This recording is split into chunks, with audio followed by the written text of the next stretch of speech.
Hello everyone, thank you so much for participating and I hope you find this education useful to your practice. This is Opiate Use Disorder, Sbirt training for St. Anne's Hospital nurses. So what is Sbirt? Sbirt stands for Screening, Brief Intervention, and Referral to Treatment. It is a public health tool recommended by many agencies to educate and treat patients with substance use disorder. This educational session has been tailored for its use specifically on opiate use disorder and for St. Anne's Hospital. The material of this PowerPoint is based on Dr. Ann Mitchell's work at the University of Pittsburgh. You can visit nursing.pitt.edu for more information. Sbirt has a history of efficacy for use in substance use disorder and more recently in opiate use disorder. Its use is encouraged by the U.S. Department of Health and Human Services, the Centers for Medicaid and Medicare, the CDC, and the American Psychiatric Nurses Association.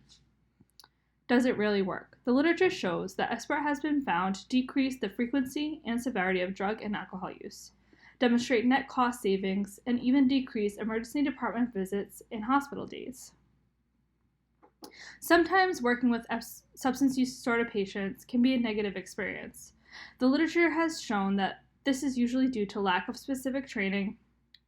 Sbirt training has been found to improve nurses and students' attitudes towards SUD patients and improve nurse confidence on how to work with this population. So what's our role anyway? As nurses, we have the most face-to-face time with patients in the hospital setting. It is within our scope of practice to identify or screen for the misuse of or problematic use of drugs, connect this misuse with health-related issues for the patients, encourage consumption reduction, conduct a brief intervention, and refer for formal assessment.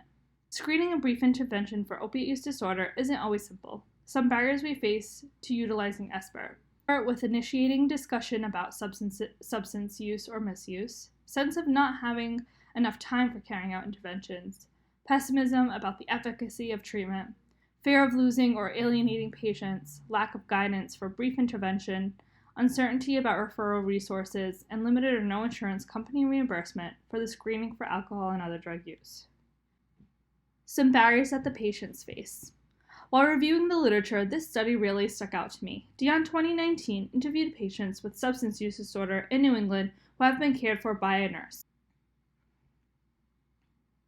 A direct quote from this report.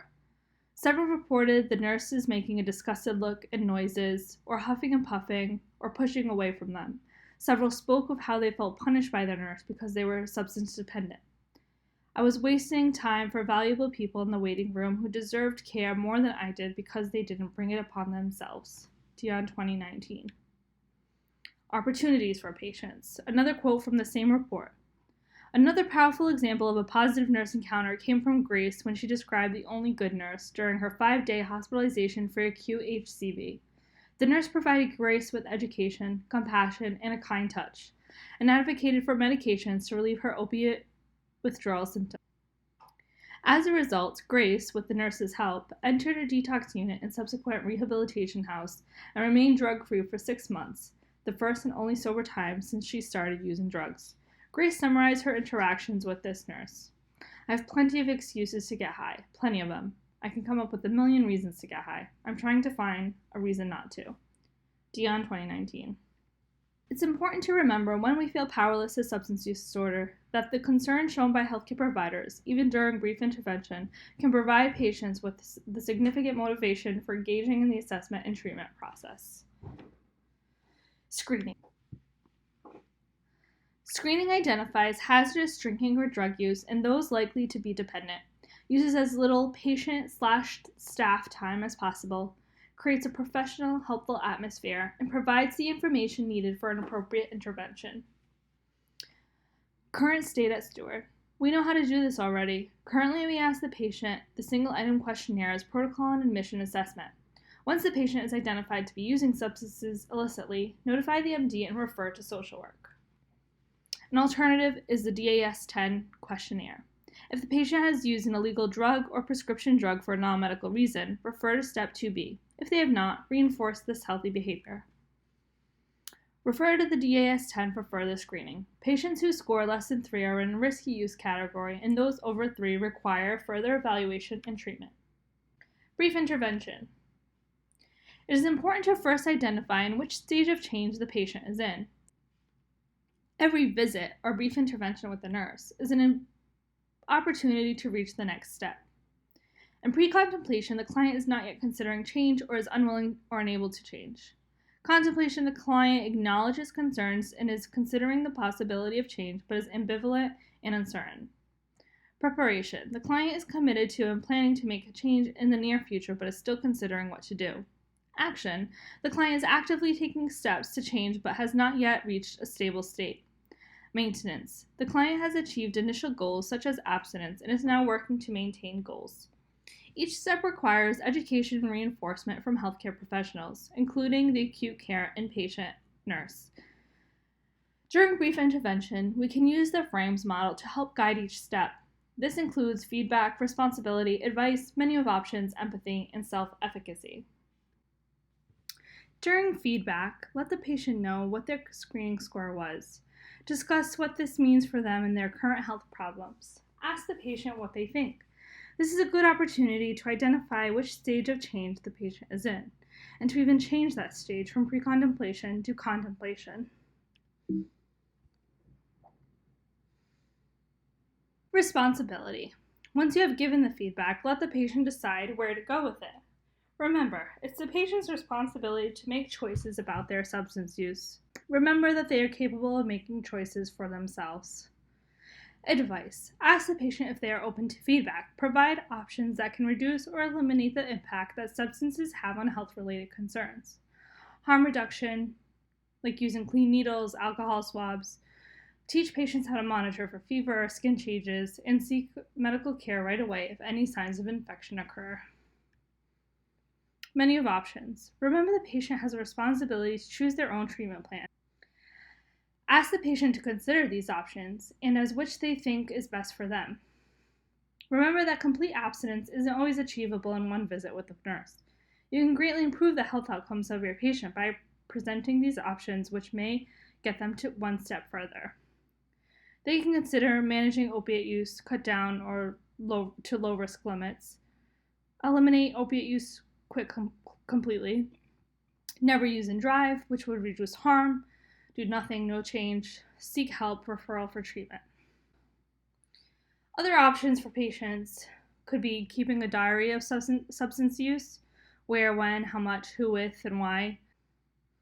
This could help to identify high-risk situations and strategies to avoid them. Identify other activities instead of drug use, hobbies, sports, exercise, healthy social activities. Empathy. A consistent component of effective brief intervention is a warm, reflective, empathic, and understanding approach by the nurse delivering the intervention. Use of a warm, empathic style is a significant factor in the patient's response to the intervention. It leads to reduced substance use at follow-up. Use open-ended questions. Create a safe environment that encourages free flow of information from the patient. Let the conversation unfold rather than direct it or interrupt it. Self-efficacy has been described as the belief that one can perform in a certain manner to attain certain goals. Solution-focused interventions focus on solutions, not problems. They use techniques designed to motivate and support change, like celebrating small victories, and reinforce to the patient their capabilities. Some positive outcomes from brief intervention: reduction or cessation of use, even if it's temporary, starting to think about reducing, or just agreeing to accept a referral. A pearl of wisdom for our addiction specialist nurse, Stephanie Perry. This is not pass or fail. Success doesn't mean that the patient is going to be in recovery after your conversation. Success could be that the patient feels better supported, more respected, and will get even farther next time. It's a snowball effect. Please refer to your resource pamphlet for referral to treatment info and phone numbers that you may need in practice. Referral to treatment. There's many options to refer patients to treatment. For any patient identified with opiate use disorder, please consult the addiction specialist nurse. Peer-to-peer recovery coaching program. Any patient identified with opiate use disorder can be referred to the peer-to-peer recovery coaching program. This program is provided through Stepping Stone and St. Anne's Hospital. It is free to the patient regardless of insurance, and referral can be made by the nurse. No order is needed. You simply call Carrie Phillips, the director, at the provided number. If the patient agrees to a referral, she will dispatch a peer to the patient whom will call the patient. This provides support and services to promote recovery by removing barriers and serving as a role model. The coaching is given by a person in recovery. They do not monitor abstinence. It is not therapy. Simply call to dispatch a coach to the patient and write a nurse's note for documentation that can be prefaced with P2P referrals. Carrie Phillips' number is 774-520-6293. The peer recovery coach assists to maintain a sustained recovery, supports multiple pathways of recovery, links the patient to the recovery community, and collaborates on a wellness plan, encourages hope and optimism, navigates system, and removes barriers. You could also teach your patient about STAR. STAR Opiate Triage Center could be used instead of ER for treatment. They can provide a statewide bed search for detox. They have a Suboxone Bridge clinic. The patient will be assessed by a licensed independent provider. There's no need for insurance or referral. Their number is 508-955-4673. Health First. The Health First OAR program is an office-based addiction treatment program utilizing medication for addiction treatment, or MAT. The patient could be examined and address the related medical, psychiatric, and social barriers to sustain recovery.